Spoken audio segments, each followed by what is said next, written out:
Olá! No estudo bíblico de hoje, nós queremos conversar um pouquinho sobre o que é o culto, qual é a estrutura do culto, o que é culto particular, individual e o que é culto em grupo, o culto público. Quais são as partes principais do culto? Para que serve a liturgia num culto? Qual é a parte sacrificial do culto e qual é a parte sacramental do culto? Sobre tudo isso, a gente quer conversar rapidinho no estudo bíblico de hoje. Normalmente, nos nossos cultos, nós temos muitas canções, muitos hinos. E a gente quer começar esse estudo bíblico, então, ouvindo, quem sabe cantando junto, um hino da nossa igreja.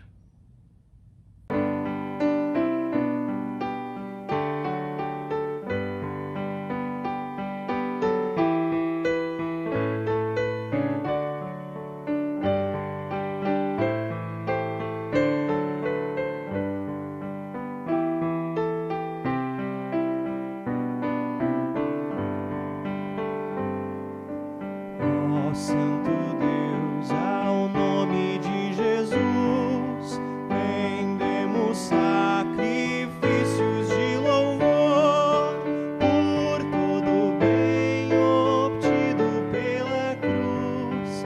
Bendito seja o nome do Senhor. O mundo inteiro ao nome de Jesus se dobrará perante o Criador. Os teus remidos viverão na luz e exaltarão o nome do Senhor.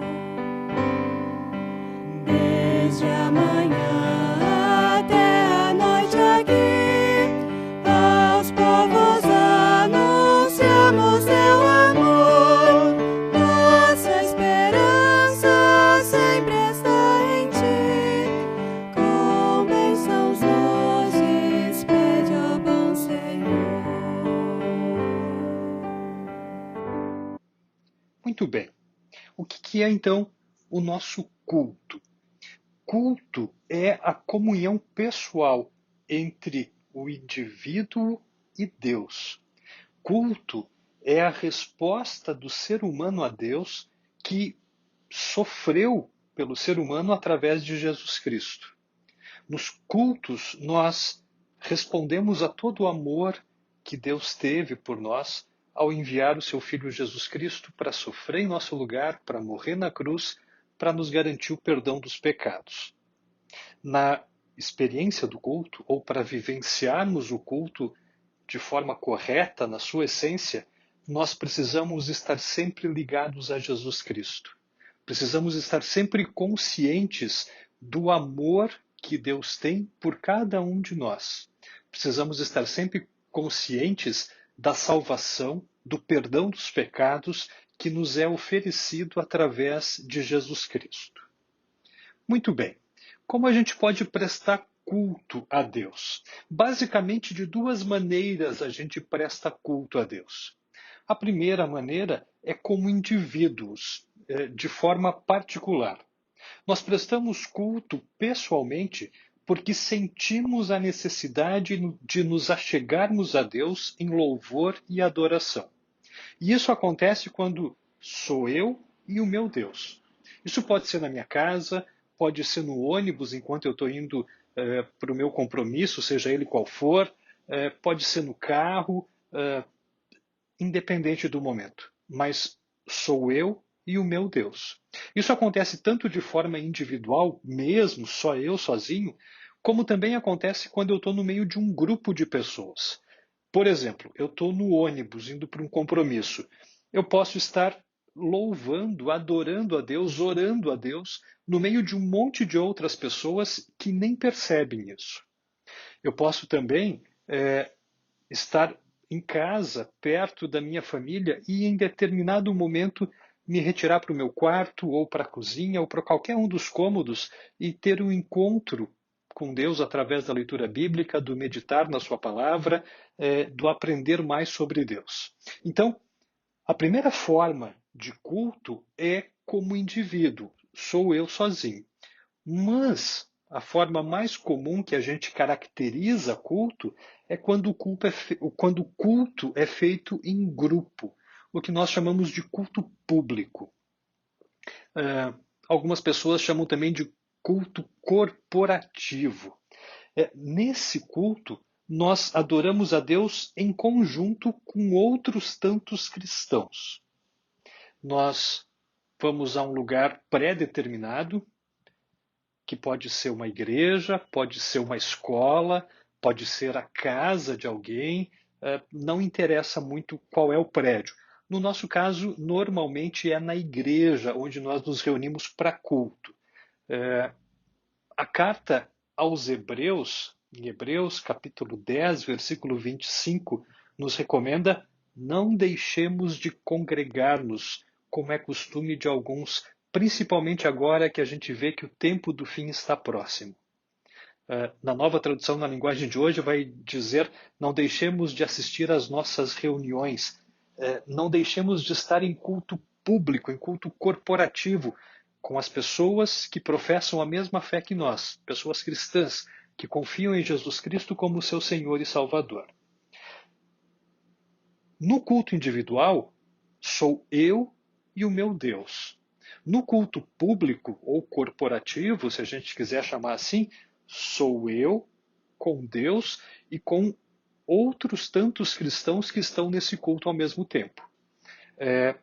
Já não sou eu apenas sozinho na minha casa, mas com mais outra boa quantidade de cristãos que também estão ali para louvar a Deus, para adorar a Deus, para fazer pedidos a Deus, para agradecer a Deus por diversas coisas. Quais são os propósitos do culto cristão?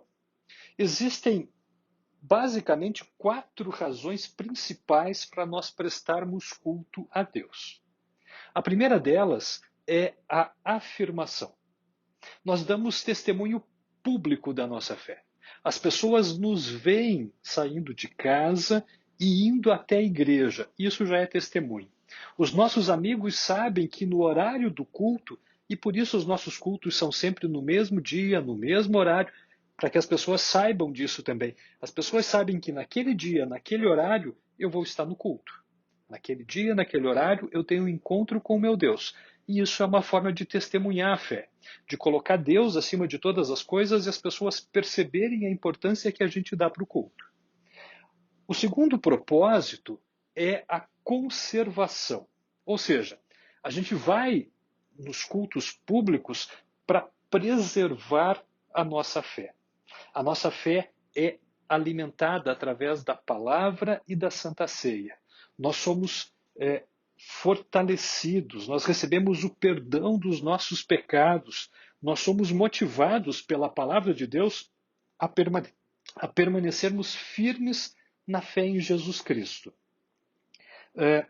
Essa fé é uma linguagem comum dos cristãos, mas ela se manifesta de formas diferentes. Quando a gente chegar na parte da liturgia, a nossa estrutura de liturgia, essa é a nossa liturgia que nós usamos aqui em nosso país. Existem outras formas de liturgia, de como prestar culto a Deus de forma corporativa, de forma pública. O terceiro propósito do culto é a edificação.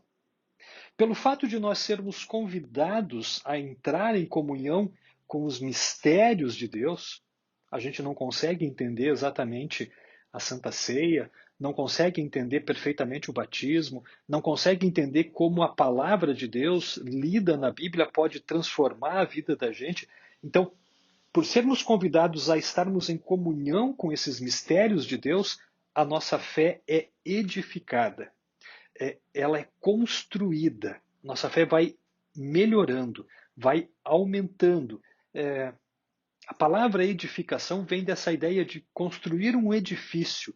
A fé da gente é como se fosse um tijolinho, e cada vez a gente vai acrescentando mais um tijolinho na nossa fé. Cada vez o Espírito Santo vai fazendo com que a parede da nossa vida, da nossa edificação, vá aumentando. E assim a gente vai conhecendo cada vez melhor a Deus, a gente vai ficando cada vez mais firme na fé em Deus, e assim a nossa fé se torna robusta, se torna forte, e a gente consegue enfrentar todos os outros problemas. E o quarto propósito do culto cristão é a adoração e o louvor. Nós honramos e glorificamos a Deus por aquilo que Ele é, por aquilo que Ele fez, por aquilo que Ele faz e por aquilo que Ele ainda fará em nós. Nós adoramos ao nosso Deus, nós consagramos nossas vidas a Deus, nós louvamos a Deus por tudo que Ele nos dá, nós cantamos a Deus, nós oramos a Deus entregando a Ele tudo que somos e temos, como diz o hino das servas. Nós estamos ali para louvar e adorar a Deus. Onde é que a gente pode prestar culto a Deus?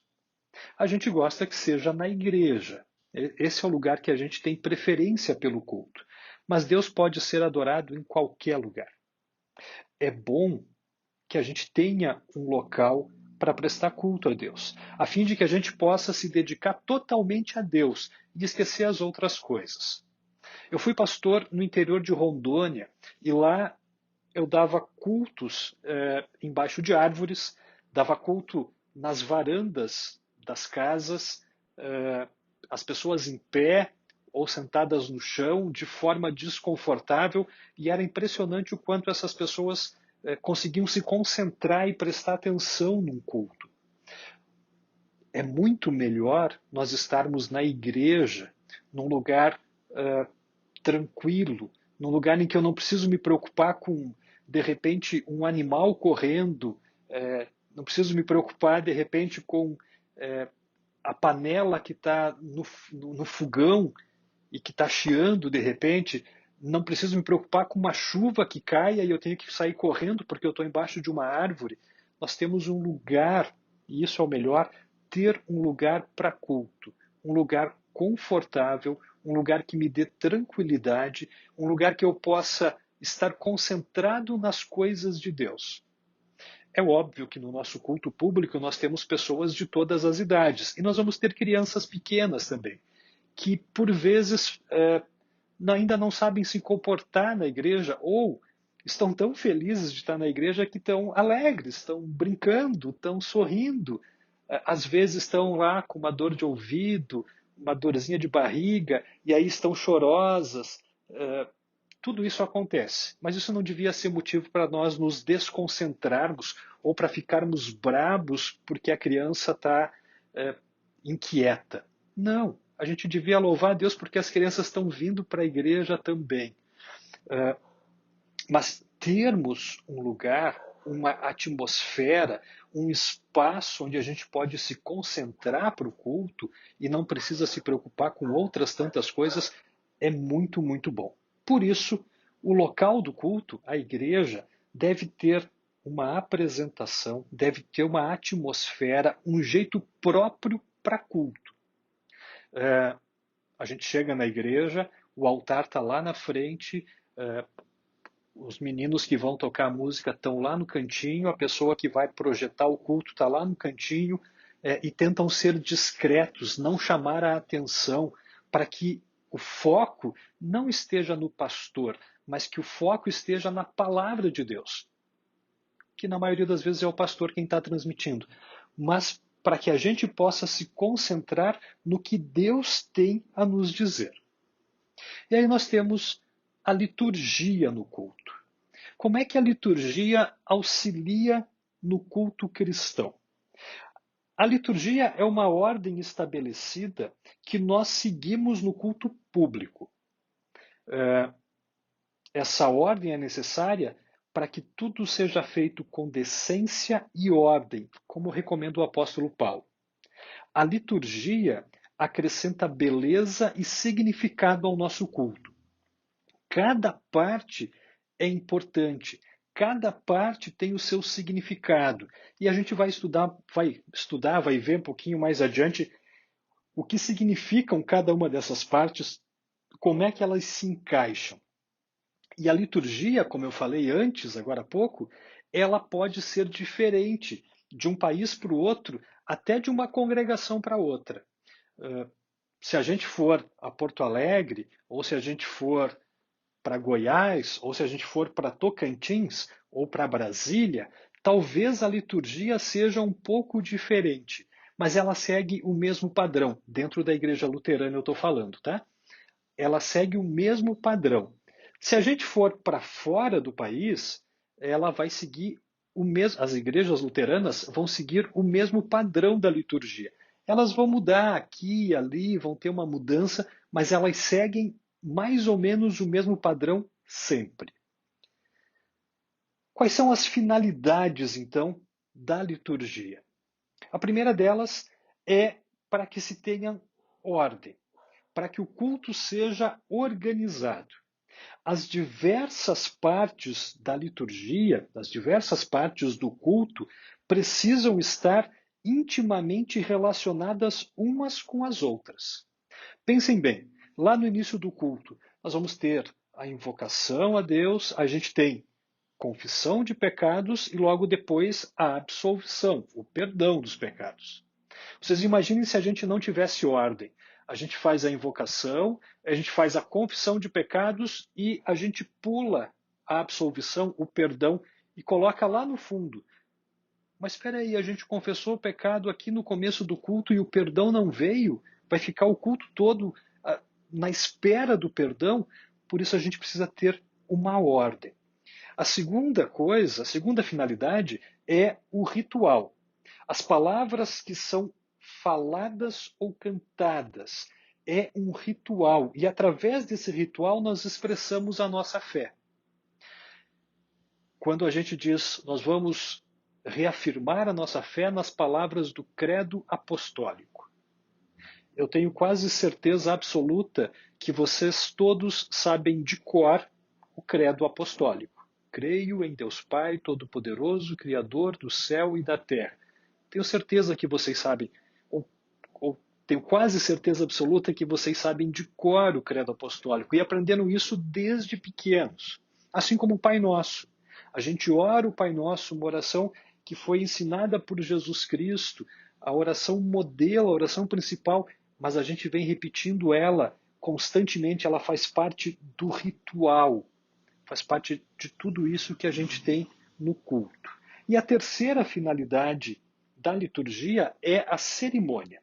São atos ou gestos. Alguns desses atos ou gestos são dispensáveis, não precisam de fato acontecer, mas todos os gestos são significativos. Por exemplo, no final do culto, quando o pastor profere a bênção, o Senhor te abençoe e te guarde, o Senhor faça resplandecer o seu rosto. Quando o pastor fala a bênção, ele está com a mão estendida, levantada, abençoando a todas as pessoas. Se o pastor não tivesse com a mão levantada, a bênção não seria bênção? Sim, ela seria bênção. Não é a mão do pastor que está levantada que faz isso. Mas essa parte cerimonial da mão levantada vai fazer com que a memória da gente volte lá no Antigo Testamento, quando Deus disse para Arão, assim você vai abençoar o meu povo. Estende as mãos e diz, Senhor te abençoe e te guarde. A gente tem isso, assim. Eu estou recebendo a bênção que vem de Deus pela boca de um pastor, mas é Deus que está me abençoando. Então, o sinal de estar com a mão levantada, ela não vai fazer com que a bênção seja maior ou menor, mas como cerimônia, como algo que eu vejo, isso reforça o sentido da bênção na minha vida. Então vamos lá.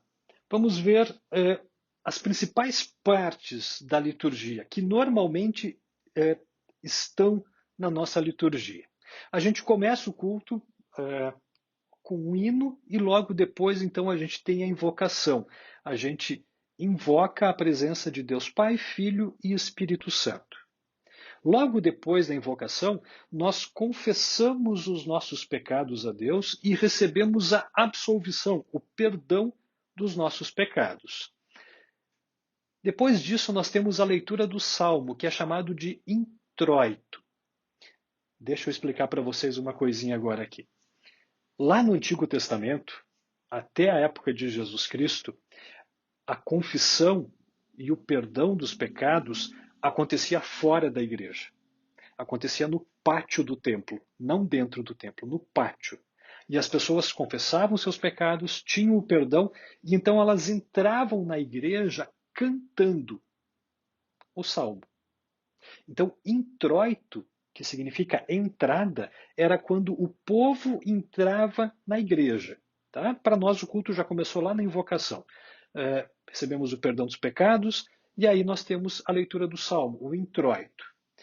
A gente tem músicas aí permeando o culto todo, né? No meio das partes a gente tem hinos, mas aí vem as leituras bíblicas do Antigo Testamento, da Epístola, que é uma das cartas, e leitura do Evangelho, Mateus, Marcos, Lucas ou João. Em alguns momentos, por exemplo, nos domingos de Páscoa, nós temos, em vez da leitura da Epístola, a leitura de Atos dos Apóstolos. Tá? Mas então a gente tem 4 leituras bíblicas por culto. Algumas vezes, um pastor pode tirar uma dessas leituras. Tá? E não tem problema quanto a isso. Mas a gente tem previsto na liturgia 4 leituras para cada culto. O Salmo, o Antigo Testamento, a Epístola, que são as cartas, e o Evangelho. Depois disso, a gente tem a afirmação da fé, o que a gente chama de credo. São 3 credos que são chamados de ecumênicos, que são usados por todas as igrejas cristãs: credo apostólico, credo niceno e credo atanasiano. Se vocês lembram ainda dos cultos públicos, quando nós tínhamos os cultos antes da pandemia, eu gosto de usar outros credos. O credo da vida, o credo responsivo e outros tantos credos, para que, como a gente sabe o credo apostólico, por exemplo, de cor, para que a gente fale um outro credo, para que aquilo faça significado. Porque quando a gente sabe de cor e repete, repete, repete, às vezes a gente fica só na repetição, sem pensar no que está fazendo. Esse é um dos motivos para esse estudo, para a gente entender por que o culto é do jeito que o culto é. Por que começa na invocação e termina na bênção? Por que determinadas coisas tem no culto? Para a gente não fazer no automático, mas para a gente, cada pedacinho do culto que a gente participa, a gente saber da importância e saber exatamente o que está fazendo. Depois da afirmação da fé, dos credos, vem a mensagem, que a gente também chama de sermão ou de homilia, onde o pastor, normalmente, vai falar sobre a palavra de Deus, sobre um dos 4 textos bíblicos do dia, e vai aplicar esse texto para a nossa vida, para que a gente entenda a palavra de Deus para a nossa vida. Depois da mensagem, a gente tem o Pai Nosso, que é a oração que Jesus Cristo nos ensinou. Temos a Santa Ceia. O Pai Nosso, quando o culto tem Santa Ceia, o Pai Nosso já faz parte do que a gente chama de liturgia da Santa Ceia. Então, aí a gente tem a Santa Ceia e, por fim, a bênção. No meio de tudo isso, a gente tem músicas, tem orações. Depois da mensagem, normalmente depois da mensagem, a gente tem o que a gente chama de oração geral da igreja, que é aquela oração mais longa. E depois da leitura do Salmo, a gente tem a oração do dia. Para quem é membro nos ingleses, vai lembrar que depois da leitura do Salmo, as crianças vão para a escola dominical. Para quem é membro na Congregação Trindade, isso acontece depois da leitura do Evangelho, aí que as crianças vão para a escola dominical. Em algumas outras congregações, as crianças nem vêm para o culto. Antes do culto começar, elas já vão direto para a escola dominical. Qual é o modelo certo? Todos. Todos os modelos são certos. Nós temos essa liberdade para escolher o momento em que as crianças vão para a escola dominical. Em alguns momentos, as crianças vão participar do culto todo também. Não tem nenhum problema quanto a isso. Tá, pastor, mas me conta uma coisa. Eu fui num culto e, em vez de depois da invocação, da confissão, daí vem o salmo veio lá na invocação. É dessa mescla que eu falei antes. Isso é o esqueleto padrão da nossa liturgia, é a estrutura padrão, mas ela pode ser mexida, não só por mexer, tá? Então, nenhum pastor vai pegar e vou fazer uma coisa nova, vou começar com a bênção no culto. Não, não é isso. Quando a gente muda essa ordem, ela tem que se justificar. Por que eu tirei o salmo aqui do meio e pus lá na invocação? Porque o salmo ajuda na invocação. Ok, eu posso fazer isso. Por que em vez de eu ler Antigo Testamento aqui na hora das leituras bíblicas, foi lido depois da mensagem, na hora das ofertas, por exemplo? Porque encaixava com aquilo. Então a gente tem essa liberdade desde que ela seja justificada, que tenha um motivo para fazer essa mudança. Tá bem?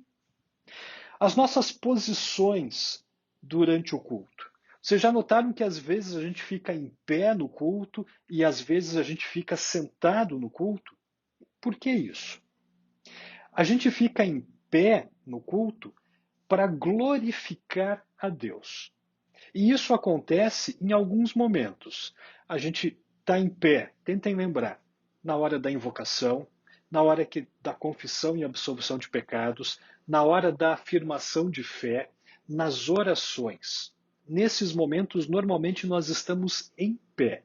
E nós estamos sentados, e a gente fica sentado para receber a instrução de Deus, para aprender mais sobre Deus.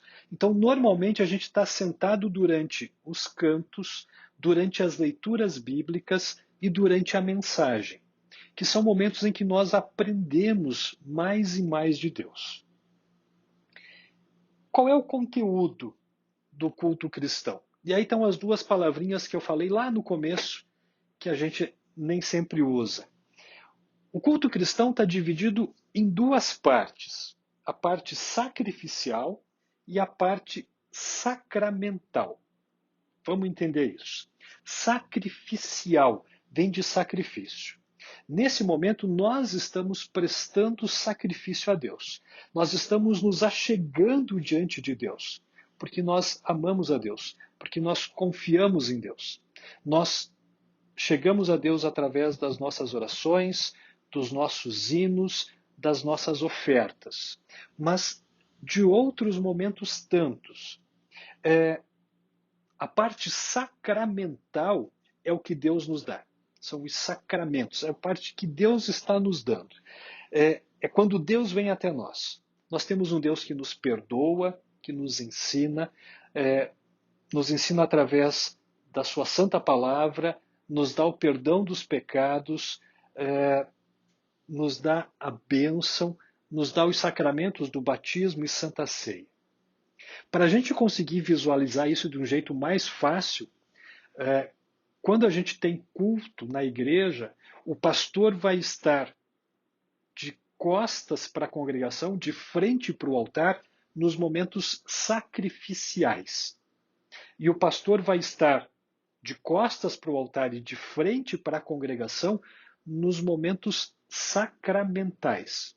Então, nos momentos sacrificiais, em que as orações são levadas até Deus, quando nós confessamos os nossos pecados a Deus, quando nós invocamos a presença de Deus, o pastor se junta à congregação e fala com Deus.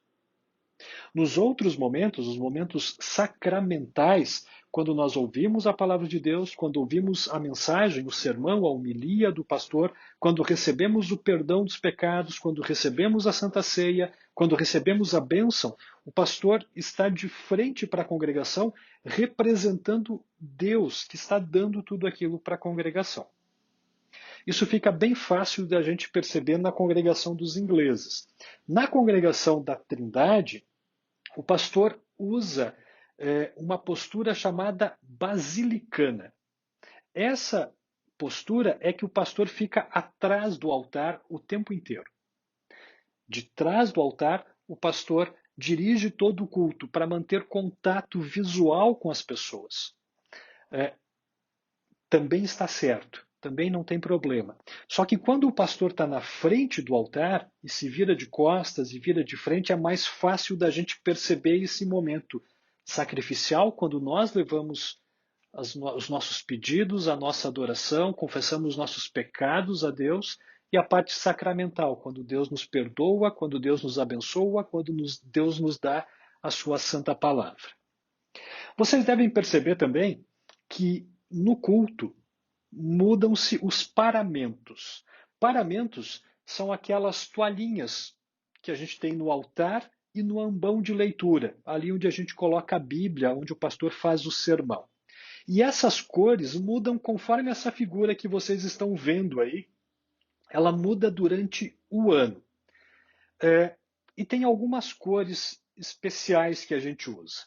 Vamos lá. Os paramentos azul ou roxo são usados na época do Advento, os 4 finais de semana antes do Natal, e depois na época de Quaresma, que começa lá na quarta-feira de cinzas e vai até a Semana Santa. Então, nesses 2 momentos, quando a gente está esperando o nascimento de Jesus e quando a gente está esperando a morte de Jesus, no calendário da igreja, nós usamos o paramento azul ou roxo. Os paramentos brancos são usados durante a época de Natal e também depois durante a época de Páscoa. Esses são os momentos em que a gente usa. A gente começa a usar o paramento branco na véspera de Natal, depois dia de Natal, os próximos domingos pós-Natal, antes da Epifania.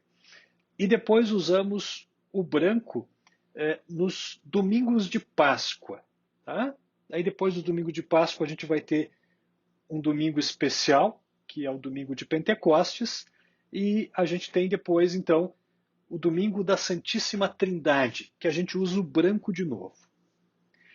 O vermelho, como eu já falei antes, é usado na época de Pentecostes. A gente lembra da descida do Espírito Santo e a gente usa o vermelho.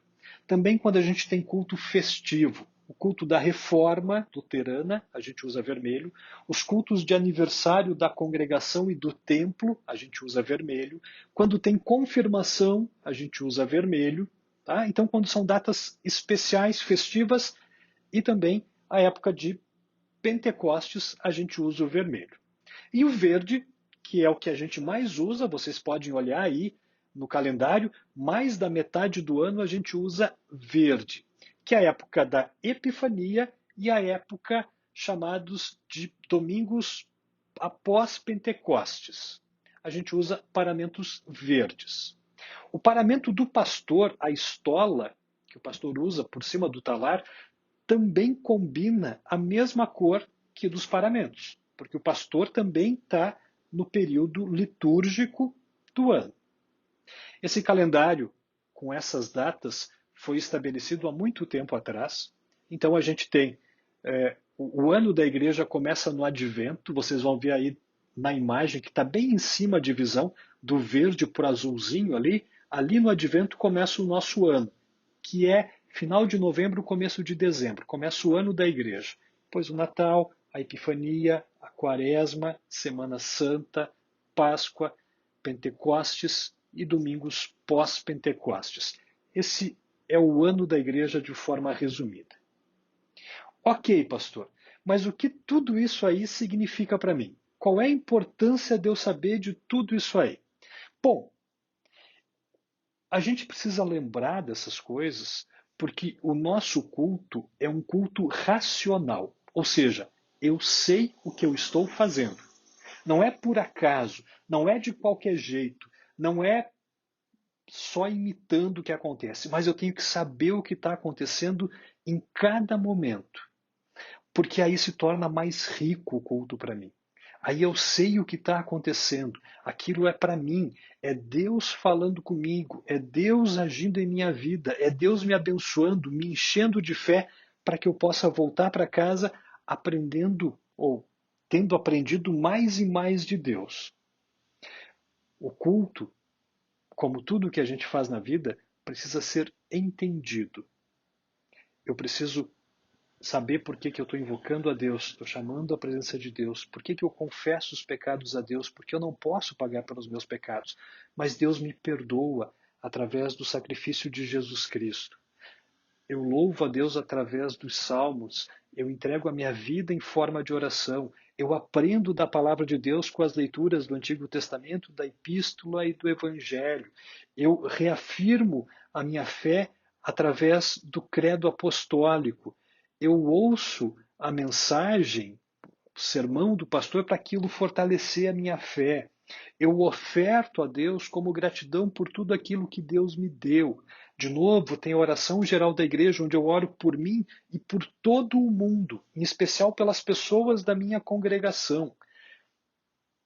Aí eu entro na liturgia da Santa Ceia, com o Pai Nosso, a oração que Jesus nos ensinou, a Santa Ceia propriamente dita, onde eu recebo o verdadeiro corpo e sangue de Cristo em, com e sob o pão e o vinho. E depois eu recebo a bênção de Deus e volto com essa bênção para casa para mais uma semana. Quando eu entendo isso, por que eu estou de pé para glorificar a Deus? Por que eu estou sentado para aprender de Deus? Por que o pastor está virado para o altar? Porque agora ele está junto com a congregação entregando as coisas para Deus. Por que o pastor está de frente para mim? Porque agora ele está trazendo as coisas de Deus para todos nós. Quando eu consigo perceber essa beleza, nós estamos com o paramento verde, é época de crescimento na fé do povo de Deus, por isso é verde, lembra as plantas, é época pós-Pentecostes. Tem 2 velas no altar que lembram que Jesus Cristo é verdadeiro Deus e verdadeiro homem. Quando tudo isso faz sentido na minha vida, o culto é muito mais rico. E é isso que eu queria lembrar para vocês no estudo de hoje. Que o culto que a gente faz não é por acaso, não é de qualquer jeito, não é sem pensar, mas ele é feito conforme Deus espera, para nos perdoar os pecados, para nos fortalecer, para nos encher de bênçãos. Que vocês possam, agora, enquanto os cultos estão sendo transmitidos pela internet, perceber esses momentos diferentes no culto. E principalmente quando a gente voltar a ter os nossos cultos públicos, nossos cultos corporativos na igreja, que a gente possa perceber toda essa beleza que é o culto que nós rendemos ao nosso Deus. Para a gente terminar o estudo, a gente vai ouvir mais um hino para matar a saudade.